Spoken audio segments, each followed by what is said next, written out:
வணக்கம். நான் உங்கள் அபிமான யோகாம்பாள் சுந்தர். இன்னைக்கு என்ன பார்க்க போறோம் அப்படின்னா, இன்னொரு கிருஷ்ண ஜெயந்தி பக்ஷ்ணம் தான்.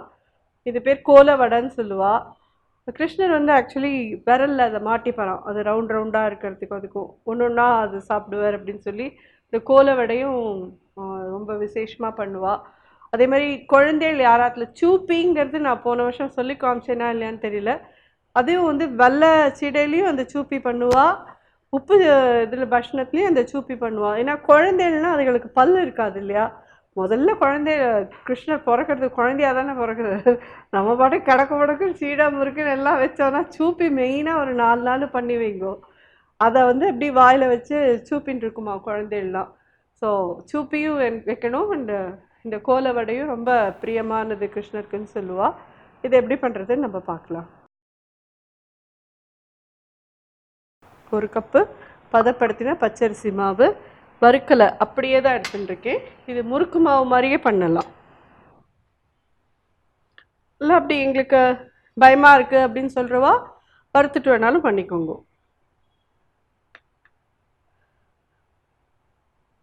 ஒரு 3/4 டேபிள் ஸ்பூன் கிட்டக்க அதுக்கு உளுத்த மாவு போட்டிருக்கேன். பெருங்காயப்பொடி 1/2 ஸ்பூன், உப்பு தேவையான அளவு.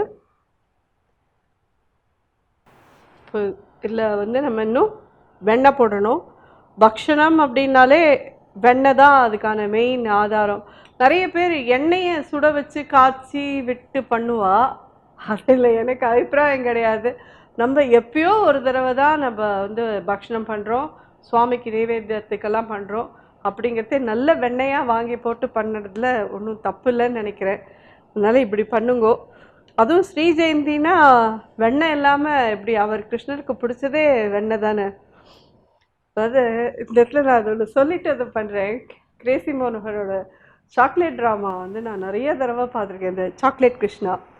அதில் வந்து அந்த ஒரு பாட்டி வந்து ஒரு வெண்ணெயை ஒரு கடையிலேருந்து சுட்டுன்னு வந்து கொடுப்பா மாதுட்ட. அந்த வெண்ணெயை சுட்ட வெண்ணெயா சுடாத வெண்ணெயா பாட்டி அப்படின்னு கேட்பார். சுட்ட வெண்ணடா அப்படின்னு. அதுக்கப்புறம் கிருஷ்ணர் வந்து கிருஷ்ணா வெண்ணெய் இருந்தா அப்படின்னு மாது கொடுப்பான். அப்போ கிருஷ்ணர் வந்து அந்த வெண்ணெயை சாப்பிட்டுட்டு மயக்கம் போட்டு விழுந்துருவார். விழுந்துட்டு அப்புறம் தெளிஞ்சதுக்கு அப்புறமா எழுந்து, என்னடா அது என்னத்து கொடுத்த நீ வெண்ணன்னு சொல்லிட்டு, நான் வெண்ணெய்க்கு மயங்கினேன் ஆனா இன்னைக்கு வெண்ணையால மயங்கிட்டேன்டா. அந்த டைலாக் நிஜமா இந்த இடத்துல வெண்ணெயை தொடுறதே எனக்கு கிரேசி மோகன் சாரோட ஞாபகம் வருது. இந்த மாதிரிலாம் டைம்லி காமெடிலாம் நிஜமா அந்த மனுஷனை தவிர வேற யாராலையும் இது பண்ண முடியாது. நம்ம எல்லாருமே எத்தனை பெரிய சோகத்துல இருந்தாலும் அவருடைய டிராமாலாம் பார்த்தோன்னா அப்படி நிமிஷமா சிரிச்சிருவோம். அப்படி ஒரு டைம்லி காமெடியா இருக்கும் அவரோடது. We all miss. நிஜமாலுமே நம்ம ரொம்ப துரதிருஷ்டசாலி தான் அந்த இதில். ஸோ இப்போ வெண்ணெயை போடலாம்.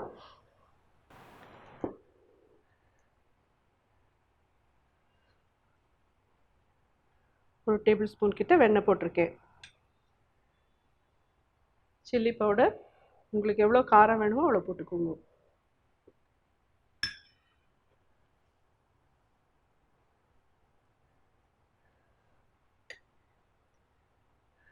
உங்களுக்கே ஜென்ரலி என்ன தெரியும்னு நினைக்கிறேன். நாம் வந்து சிரிக்கிறதுக்கு பஞ்சமே இல்லாமல் கிக்கின்னு இழிச்சுட்டே இருக்கிற ஒரு கிராக்கி. அப்படிங்கிறதே எனக்கு கிருஷி முகுந்த் சாரோட ட்ராமாலாம் எவ்வளோ ஒரு இதுவாக இருந்திருக்கும்னு நினைக்கோ. ஒரு ட்ராமா விட்டதில்லை. நான்லாம் சின்ன வயசுலேருந்தே நிறைய ட்ராமா பார்த்துருக்கேன் அவரோடது.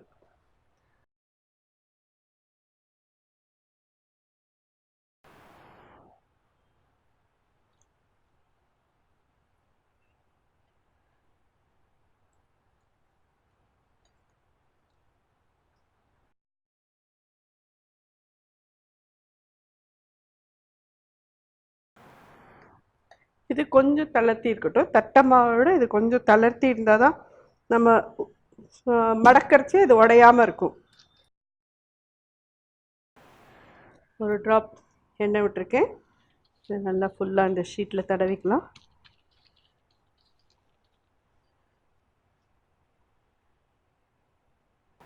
வழக்கம் போல் பிள்ளையார் நீங்கள் சீடைக்கு எடுத்துக்கிற மாதிரி எடுத்துக்கோங்க, நல்லா ரவுண்ட் ஆக்கிக்கோங்க. அப்புறம் இப்படி நீளமாக்குங்க.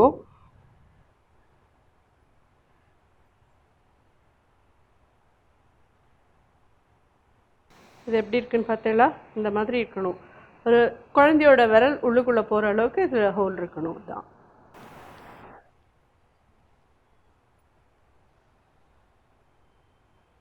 ஒரு பெரிய லெவல் சீடை மாதிரி. அப்புறம் அதை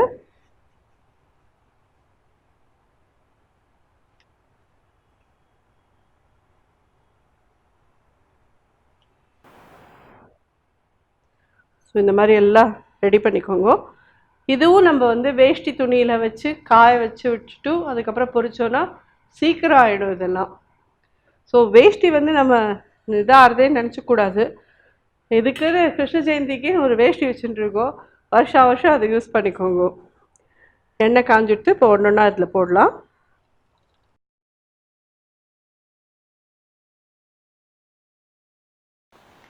அடுப்பு பார்த்தேன்னா மீடியமில் தான் வச்சுருக்கேன். பக்ஷணம் எல்லாமே பத்த இருக்கக்கூடாது, மீடியமாக வச்சுன்னு தான் பண்ணணும் ப்ளீஸ். அப்புறம் எங்களுக்கு கிறிஸ்பாக வரல, இதாக போயிடுத்து, தீஞ்சு போயிடுத்து, இந்த இதெல்லாம் பெருசாக வச்சு நம்ம ஆச்சுன்னு பண்ணணுன்னா பக்ஷணம் முடியாது. இதெல்லாம் அழகாக இருக்கு பாருங்க பார்க்கறதுக்கே. இது எப்படி சீடை முதக்குமோ அது மாதிரி முதந்து வரும். இதுவும் இப்படி வெறுமை இப்படியே வைக்கிறது தான் சூப்பீம்பா. இதை நீங்கள் வெள்ளை சீடை மாவுலேயும் பண்ணுங்க, இந்த கோலவடை மாவுலேயும் பண்ணுங்க.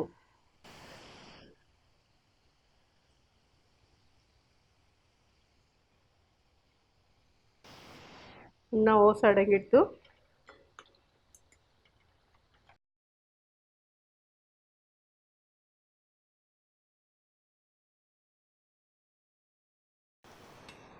இதுவும் சீடை எப்படி சத்தம் கேட்குறதோ அது மாதிரி கலக்கலன்னு சத்தம் கேட்கும். பேப்பரில் போட்டதுனால உங்களுக்கு சத்தம் கேட்கல.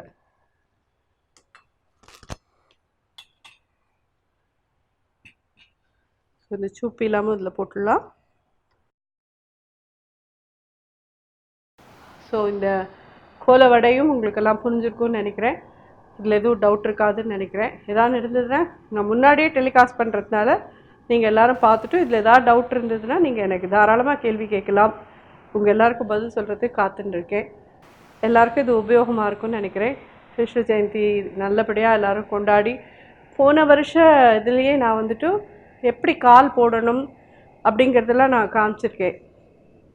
அதையும் எல்லோரும் பாருங்கோ. பார்த்துட்டு நீங்கள் இந்த வருஷம் எல்லோரும் சிறப்பாக கிருஷ்ண ஜெயந்தியை கொண்டாடி அந்த கிருஷ்ணரோட அனுகிரகத்துக்கு பாத்திரமாகணும்னு உங்கள் எல்லாரையும் கேட்டுக்கிறேன். நன்றி, வணக்கம்.